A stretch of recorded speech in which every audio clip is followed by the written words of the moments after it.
ओमसा association डाकराक्रमे Ganjam शाखा पक्षर या समर्थन जणाई डाक्तर 18 दफा दाबी सरे दाबी होईछि। डॉक्टर माने प्रथमे घंटाए धर्मघट कौन करथिले से माने एबे कौन सुनिया पाइलु 2 घंटा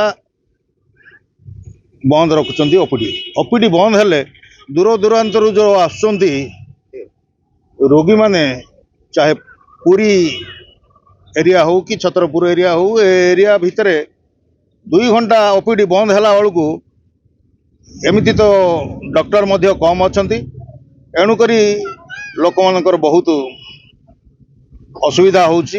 एणु आमे डॉक्टर को निवेदन करुचु से माने सरकार पाखरे उपस्थान रखंतु किंतु ड्यूटी को अवहेला न करी से माने ये करंतु ओपीडी को बंद न करंतु एया हमर अनुरोध।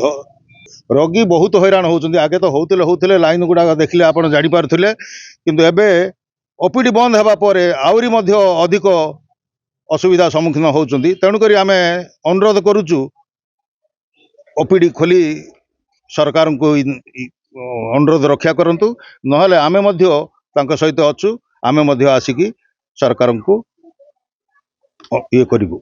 समस्त जानी डाक्तर माने होचंदी द्वितीय भगवान।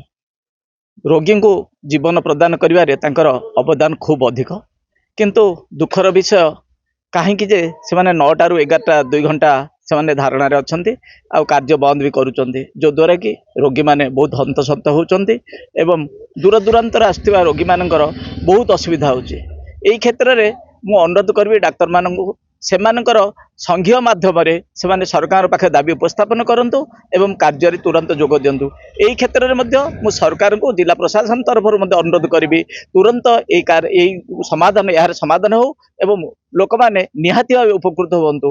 रोगी सेवा बंद हो गले सबु सेवा बंद हो जीवन मूल्य एते अधिक जे थरे जीवन चलीगले ताकू किए भी दे पारिबनी। तेणुक यही प्रति दृष्टि दे आपण डाक्टर मानकर निश्चित भाव जो गोटे असुविधा रही तुरंत दूर करिया पड़ियो एवं डॉक्टर मान को आ गोटे अनुरोध मो आमर सुपरिटेडेंट महोदय को अनुरोध करी जिते 2 घंटा जब आप बंद करुँच ठीक अच्छे तापर एक्स्ट्रा 2 घंटा आप दिंतु से कम करने आप 4 घंटा ड्यूटी छत्रपुर करुँच जोटा कि साफिसीएंट नुह। डॉक्टर माने अधिक अच्छा रोगी ये अधिक अच्छा 4 घंटा ड्यूटी बदल में 6 घंटा ड्यूटी देले निश्चित भाव में माने रोगी माने उपकृत हे। धन्यवाद।